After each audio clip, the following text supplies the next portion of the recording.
Okay, let's talk about high performance psychology. If you're an entrepreneur, a content creator, a creative, if you have some sort of life purpose of yours that you're doing, especially if you're making, a living from it, you're going to want to watch this entire video because I'm going to talk about how to embody high performance and why high performance psychology is so crucial for just sustained growth in anything that you're doing. And we're going to approach this very holistically. This video will be packed with really great information and a lot of great practical approaches you can utilize. All things from, the mind, the subconscious mind, shadow work, identity, chakras, all that good stuff. So we're really blending psychology and spirituality. This is what I do. If you're new to my work, this is what I do. If you know my work, as you know, this is what I do. So let's start. High performance psychology, the driver of consistent excellence. High performance psychology is a driver that allows a person to express their highest capacity with consistency. And that's key, with consistency. Not I'm going to do it one day and then not the next day. Not I'm going to do it one week and then not the next week. It's consistency. High performance psychology governs how you think, how you regulate energy, how you respond to pressure, because pressure is subjective, and how clearly you move toward outcomes.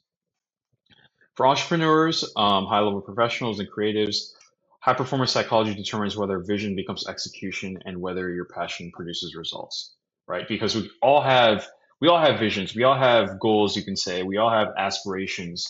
But the problem is that how come only a small percentage of people actually get results or actually go towards what they want to go towards?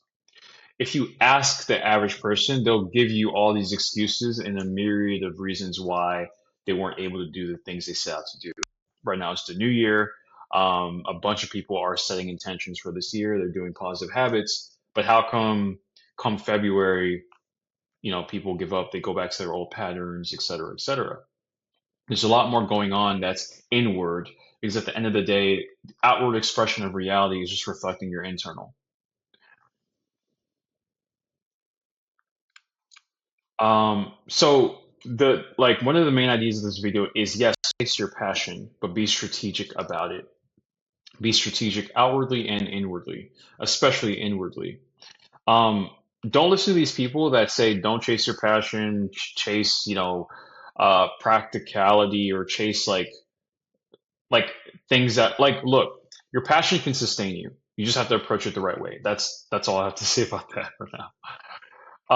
High performance is less about effort and more about alignment, which makes effort more natural. So the issue is that a lot of people focus on taking action, which taking action is very important. But if you're taking action from the wrong psychology, if you're taking action from the wrong intuition, the wrong frequency, you're going to be taking likely the wrong actions, or even if you do the right actions, you won't be consistent enough because something internally is having red flags about the action you're taking. Something internally is worried about success, it's worried about failure. There are limiting beliefs operating internally that are going to reflect on the outside. So, what does it look like when it reflects on the outside? It looks like, oh, all of a sudden I have all these things distracting me. Oh, all of a sudden when I'm starting to work, I'm getting hungry and now I just want to eat something.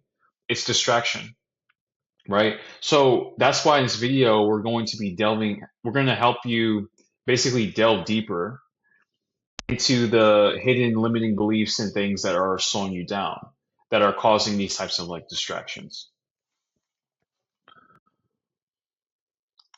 High performance psychology emerges when the mind, nervous system, subconscious identity, and energetic field operate in coherence, meaning together. They're like a symphony, they're in harmony, they're not going against each other.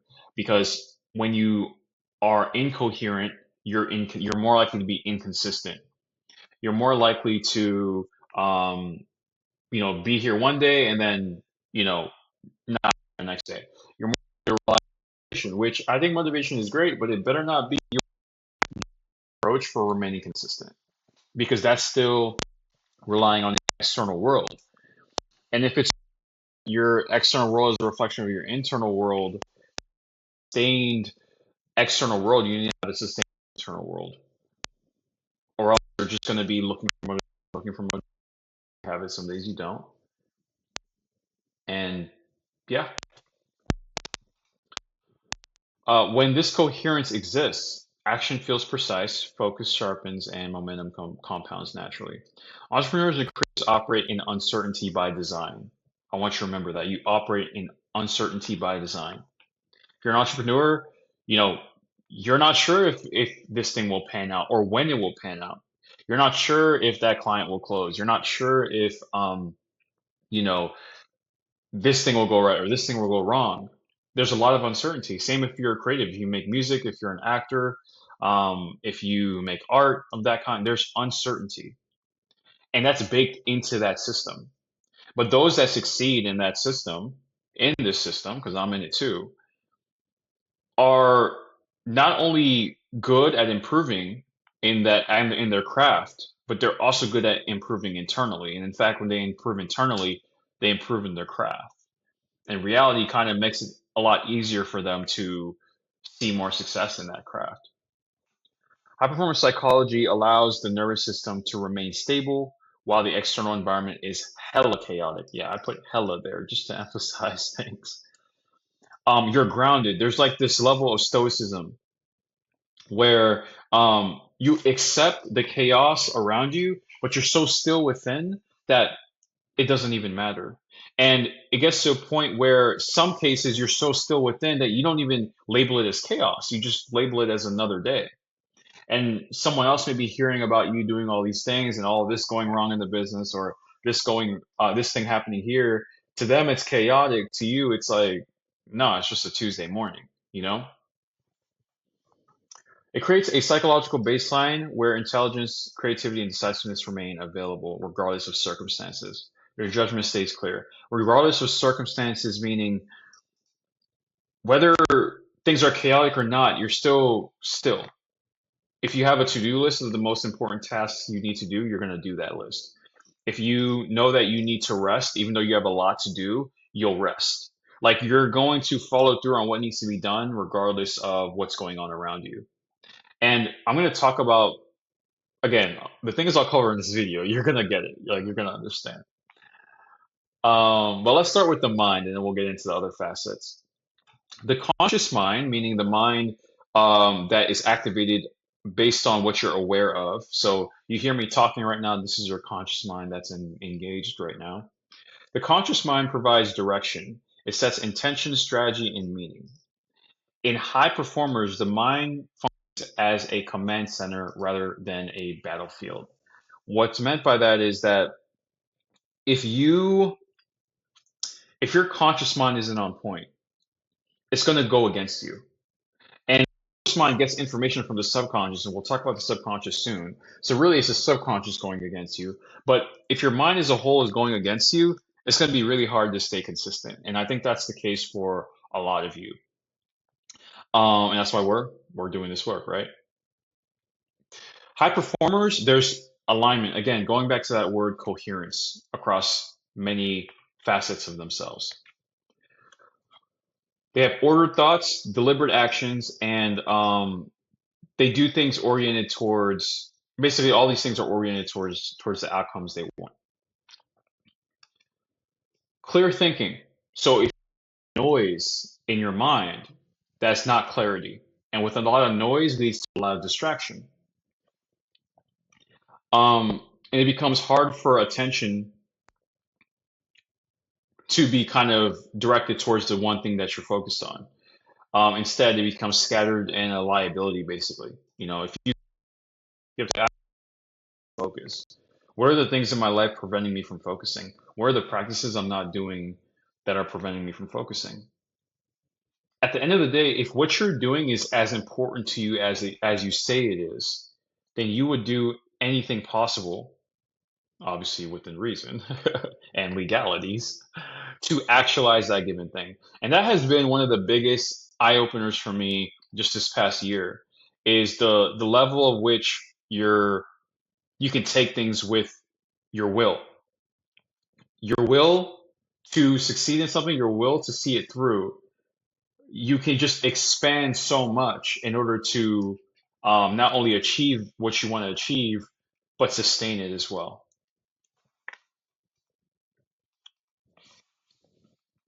Okay, let's get practical for mind, for the mind's role. I want you to write down your standards and set them as intentions for the work you're doing each day. And I say standards and not goals because this is the direction I'm moving towards when I'm helping people one to one. Is set standards, and this is the direction I'm moving for myself. Because standards, you don't go below standards. When your standards are at a certain level, you're like, I do not care if I'm tired. I do not care if like I have this excuse, this excuse. This is my standard. I'm going to make it happen. Now, again, I am all for mental health and self-care. So you need to make room for that, of course, right? That should be a good standard too. I'm not saying fall into 100% into hustle culture because, with the work I'm talking about, you don't have to be, grinding 24/7 to see growth in something. But it does mean that your standards need to be higher and you need to set an intention every day of being like, this is my standard for today. This is what I want to accomplish. My to-do lists are full of standards. They're not full of goals, basically. And that's what primes your mind to go towards it. That's basically the frame you're setting for that day. Because a lot of you, what you may struggle with is framing your day. Your day doesn't have a frame. It doesn't have um, a sort of structure to it. You just do this and you do that. With a frame, you now have an intention you're going toward, an intention you've set, and everything you're doing is to actualize that given. Another one for the mental is limit distractions and have more singular focus. So, also known as um, find out what habits you need to stop doing. What are your anti habits? And then make it a non negotiable to not do those things. For example, I tend to skip breakfast. The reason I do that is because I just find that breakfast makes me sluggish. It makes me obviously less hungry, but in a more sense, less hungry. Meaning, after I eat, and relaxing, but like the start of the day is when I want to get the most done. I want to do the most difficult tasks. I want to do the most mentally taxing tasks. I'll do that because I have the most energy in the start of the day. I have the most willpower at the start of the day. Breaking down food, then me personally, it kind of throws off my day. Works for me. So I like that as an anti-habit, which is eating breakfast. And now I may do a brunch, right? Like around 12 p.m., 11 a.m. I may do a brunch, something like that. Um, but that's just what works for me. So you have to figure out what are your bad habits that are affecting your mind and get rid of them. Maybe it's social media. Maybe it's overconsumption of negative media. Maybe it's negative people and you hang around them a lot. Hang around them less. And also like figure out what are the low return on investment habits that you're doing too. If you want high performance psychology, high performance psychology is a means to an end, which is better results in your life, like better results in your purpose. But for you to have high performance psychology, you need to have you need to have done actions that have actualized that high performance psychology, if that makes sense. More higher ROI things that have actualized that high performance psychology that can take you there. It's kind of a catch 22. You kind of have to prime your mind psychology before you actually get high performance psychology. Another one is take an inventory of your mental diet and your food diet too, and replace them with healthier options. Another thing, mental diet, what information are you consuming? Are you consuming information that isn't moving forward? Okay, stop doing that. Food diet, food affects the mental. If you're eating food that makes your brain foggy, that's not going to be good for you, you know? Um, last time I had like McDonald's, don't know why. It's because I haven't had it in a long time. Because McDonald's, I remember it giving me the most ridiculous brain fog. And I was like, this is low vibrational food, right? Where can you add higher free food into a mental? How can you consume high frequency information? And the thing about it, and I'll make a video on this channel called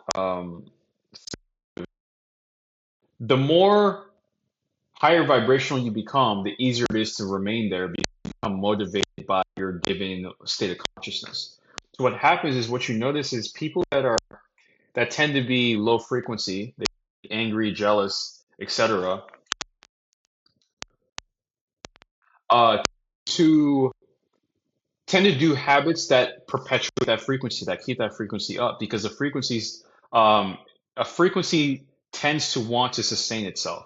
That's why when you're becoming a newer person, you're trying to transition to a newer frequency. You find your old self, your old frequency, trying to hold you back. You find yourself kind of craving negative habits more. It's because it's trying to sustain itself. But when you can go through that and transition to the newer frequency, the newer identity, all of a sudden it becomes um, it becomes a lot easier to stay there. So take an inventory of that. Next, the nervous system. We got to talk about the nervous system because when I talk about actually I'll get to that later. Let's start.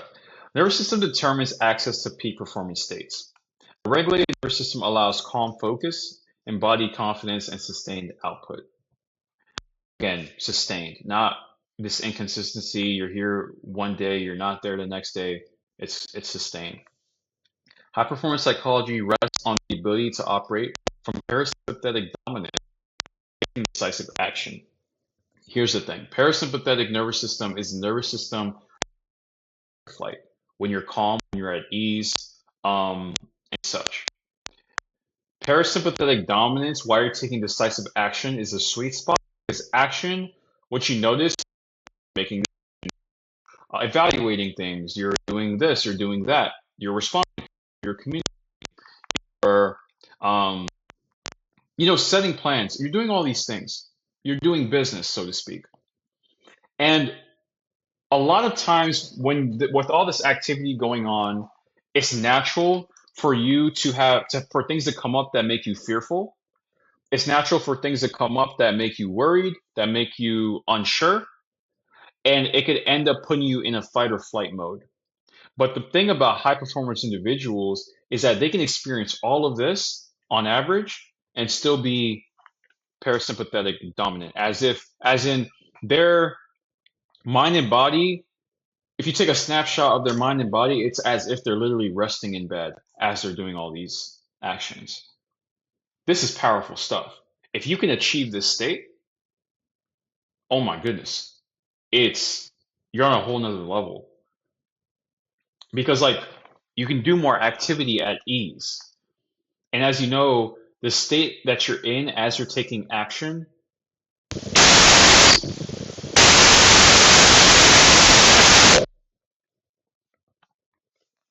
when the nervous system feels safe, creativity expands. When it feels regulated, execution accelerates. Entrepreneurs who master nervous system regulation access flow states more frequently and recover energy more efficiently.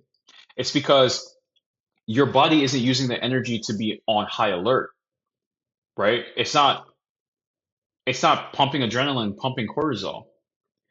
You're at ease and you're calm. So you have more energy for creativity, more energy for things. Remember, like mind and body doesn't care about creativity if you don't feel safe. So if you're a creative of some kind, one of your top priorities, if you want to excel in your craft, is to house as much energy as possible, house as much mental energy as possible, bodily energy as possible, and of course, spiritual energy, which I'll talk about soon. Entrepreneurs who master nervous system regulation access flow states more frequently and recover energy more efficiently, as I talked about. Emerges when action arises from grounded presence. Grounded presence being parasympathetic dominance. The nervous system becomes trained to interpret challenges as engaging and fun. I'll read that again. The nervous system was trained to interpret challenges as engaging and fun rather than threat. This creates endurance, consistency. This is the golden nugget right here.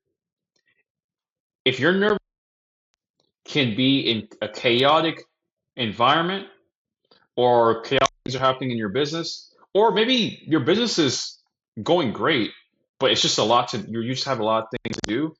If you can stay calm, it's going to do a lot of things because that's within. So without within, you're going to take actions that lead um that lead to your external world being calm without, right? And it's not just your actions. I mean, your frequency alone affects the external world. So things happen without your input that leads to things stabilizing as well. You know, let's talk about the process system. With meditation, this is a non-negotiable, and deep breathing in order to, again, set that frame for how you, which is, if you do these actions, you're setting an intention at the end of the day, but you're setting a frame for how you want your mind and body to operate that day. So that's why you want to start off that way, right off the bat. Another one is frame your goals slash standards as safe and smooth. So anytime you think about your goals, your standards, and you're visualizing them, I want you to have this like association of safety with them. I don't want you to like think too much of, oh, how am I going to make this happen? How, like, I want you to go to the end result, and I want you to have this feeling of this wasn't super difficult to accomplish. This was a very smooth process. I felt safe the entire time. Another one is stop habits that keep you in fight or flight. So what are the things that keep you in fight or flight, and how can you stop doing those things? Are they low vibrational activities that you're doing that keep you in that frequency? You know, think about these things. And again, if you need help with this, we can chat. Loosen the body. So do things that loosen the body. Do yoga. Um, Relax the body. Relax your muscles more. Relax your facial muscles. Um, Things that loosen the body signal that there's safety because if there's non-safety, your body tenses up, ready to fight something, ready to run. So that's one of the quickest way to signal ease. So when you're, working on that project, working on that piece of music, you're about to get on stage, or you're about to act in something, or you're about to do a client call, or you're about to sell your product, like loosen the body, relax,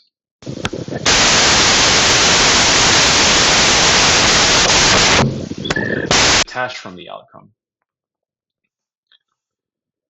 Slow your movement. Slower movements are again show that you're not operating off urgency and really like a lot of fear. You're taking action, but you're composed, composed ease of action. Reframe fears. Play devil's advocate. I want you to challenge these fears of yours about success and about failure. Like one thing about me was that I used to have this limiting belief that like this subtle fear that if I grow in business, then I'm not gonna have time for myself anymore. And it's just not true. Like I'm further along today than I was 2 years ago. And like literally yesterday, I had a busy day, but I still had time to play basketball outside, middle of the day. No one was there. I still have time to play my video games when I want to. I have time to exercise when I want to. I have time to meditate. I have time to spend time with people I care about. Like that's what I would have told my younger self. So, like, play devil's advocate, frame your fears.